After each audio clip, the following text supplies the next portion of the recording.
levando a mensagem da cruz ao mundo. Esta é a Rede Som Life de televisão.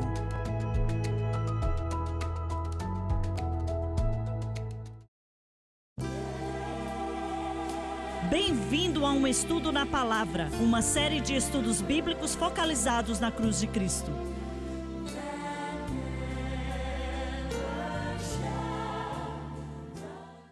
Bem-vindo hoje ao Estudo na Palavra. Eu sou o evangelista Jimmy Swaggart, com Lauren Lawson, com o John Rosenstern e com o Dr. Don Paul Gray.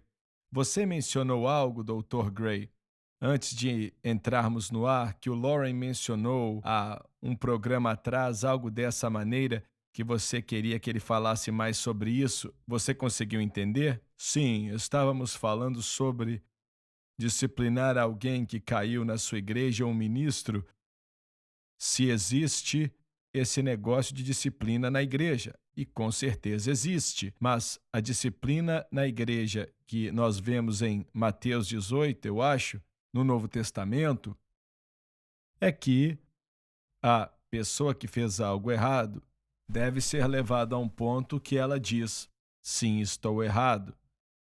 Se arrependendo. Sim, a pessoa tem que se arrepender. No exemplo, se o seu irmão pecar contra ti, vá até ele e diga: você errou. Se ele não fizer nada, então você traz uma testemunha e diz que ele errou. Se ele não fizer nada, aí você vai até a igreja.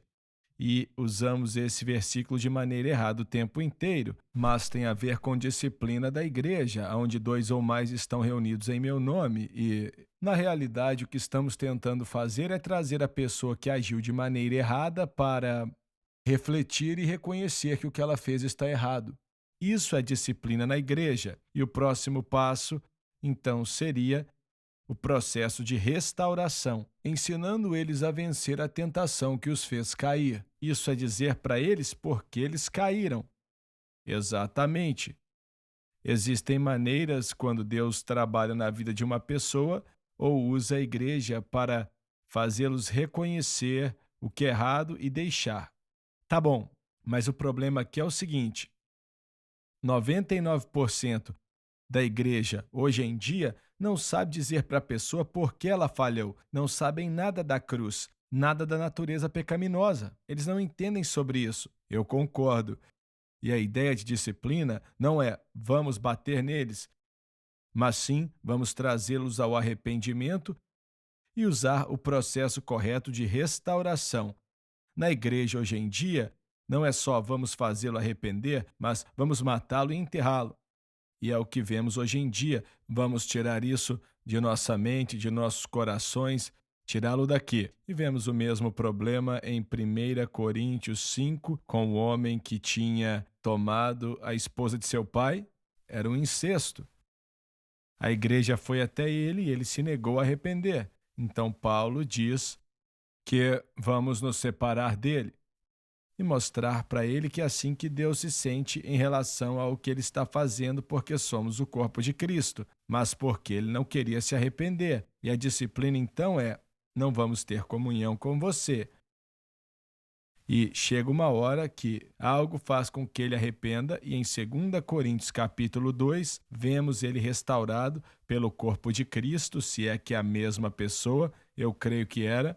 O princípio é o mesmo. Então temos que perdoar e fortalecer, e temos que restaurar. Então a disciplina na igreja não é colocar alguém para fora do ministério deles por 1 ou 2 anos. Isso está totalmente errado. O que temos que fazer, disciplinando pessoas na igreja, é fazer a pessoa se arrepender e dizer: isso é errado, está errado e você tem que admitir. E se a pessoa disser por vontade própria: tá bem, está errado, eu me arrependo, me ajude a não fazer mais isso. Então é nosso trabalho imediatamente, não depois de 2 anos ou 3 meses, começar imediatamente a ajudar aquele irmão e, como você falou, irmão Swaggart, ensinar para ele por que ele caiu. Entendeu? Porque não queremos essa falha no corpo e nem sobre a pessoa. Então disciplinar como igreja nunca é: você tem que se assentar por 6 meses. Como é que isso vai ajudar se a pessoa já se arrependeu? Isso não vai ajudar em nada. só machucá-lo, trazer dor e uma lacuna em sua vida. Na verdade, é o oposto da palavra de Deus. Talvez seja ali que uma cura precise acontecer, em um pregador ou uma congregação.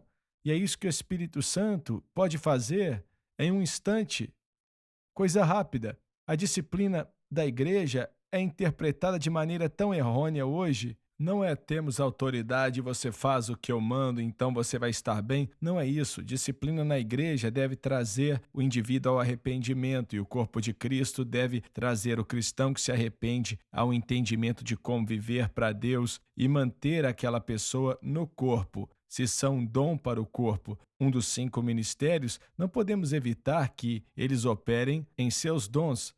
E para terminar, olha, toda situação deve ser vista de maneira separada e toda situação deve ser vista como uma situação distinta. Temos que considerar todas as coisas, ser guiados pelo Espírito Santo. Isso é verdadeira disciplina bíblica na minha mente. Nos últimos anos, lá no seminário, algumas pessoas tiveram problemas e eu não lidei com todos da mesma maneira. Não é assim que você trata pessoas. Você olha para as circunstâncias. Não é só, nós fazemos assim, pronto. Você olha para a circunstância, olha para a pessoa e olha para a resposta deles ao confronto, tudo isso. E aí você toma uma decisão. Então, eu queria resumir com isso. Acho que isso aí envolve muita sabedoria, porque em minha denominação, nas Assembleias de Deus, eu não entendo 100% o programa porque não tem. Está tudo escrito, mas eu nem tenho a cópia para dizer a verdade. O negócio é que eu conheço o resultado em termos de ministros, amigos meus que tiveram problemas, e eu devo dizer que parece que não estamos restaurando. Estamos apenas confrontando as pessoas e estamos, em alguns casos, removendo eles dos púlpitos, mas não estamos salvando a eles como uma vida. Estamos jogando eles fora. E o problema com isso, Dr. Gray, é que existem homens pecaminosos jogando homens pecaminosos fora. Claro, porque todos pecamos e estamos destituídos da glória de Deus. E podemos continuar falando disso, mas estou pensando em um homem, mas não vou mencionar o nome dele ou aonde ele está. Mas o meu coração até dói por causa do que fizemos. Devíamos ter tratado a situação de maneira diferente. Ele era um amigo meu na área do Texas.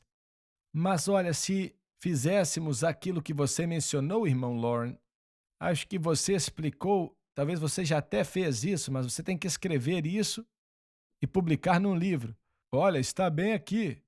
E eu sei, isso são coisas que estamos discutindo, um resumo de algo que precisa ser visto com muito cuidado e olhado de maneira individual para cada caso.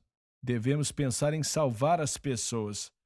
Quão cedo alguém que está em uma porção de liderança volta para um púlpito ou para um ministério, cada caso é individual e isso aí é tão valioso. Eu quero te fazer voltar para um ponto. Pessoalmente, eu acho que negar a natureza pecaminosa, irmão Swagger, é provavelmente crítica nesse sentido de ter criado a natureza pecaminosa, ter um pouco de espírito adâmico aqui, mas eu mesmo resolvo ou vou evitá-lo ou deixar ele de lado.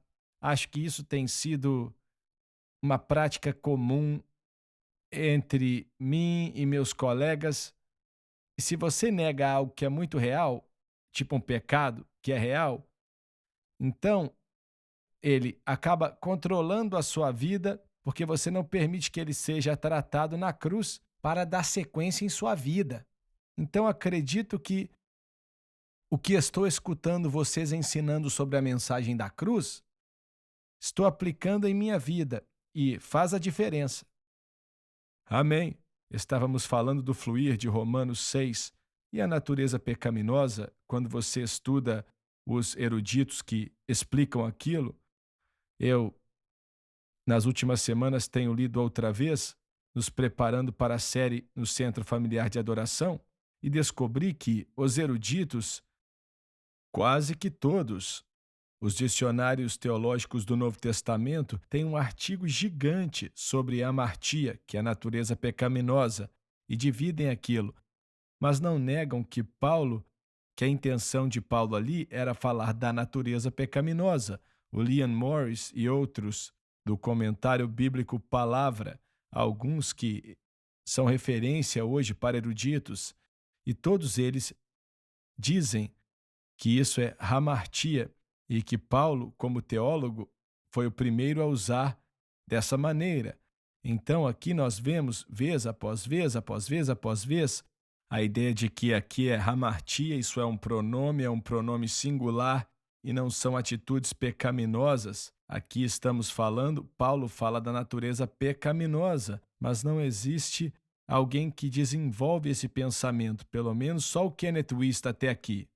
Mas nem o Kenneth Wuest chega a mencionar a cruz como solução. Não, não, não.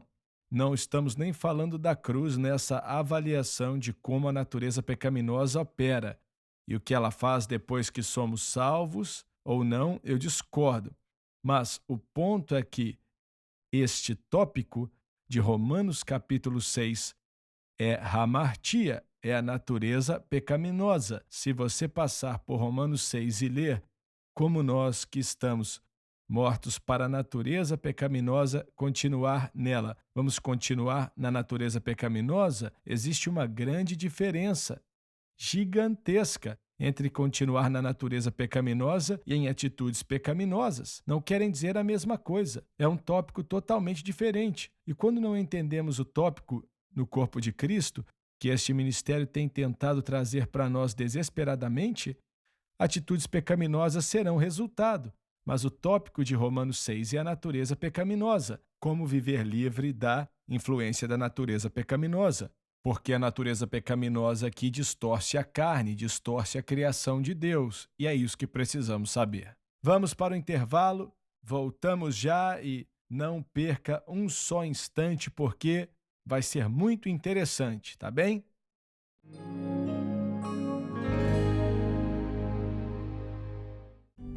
Todo crente deveria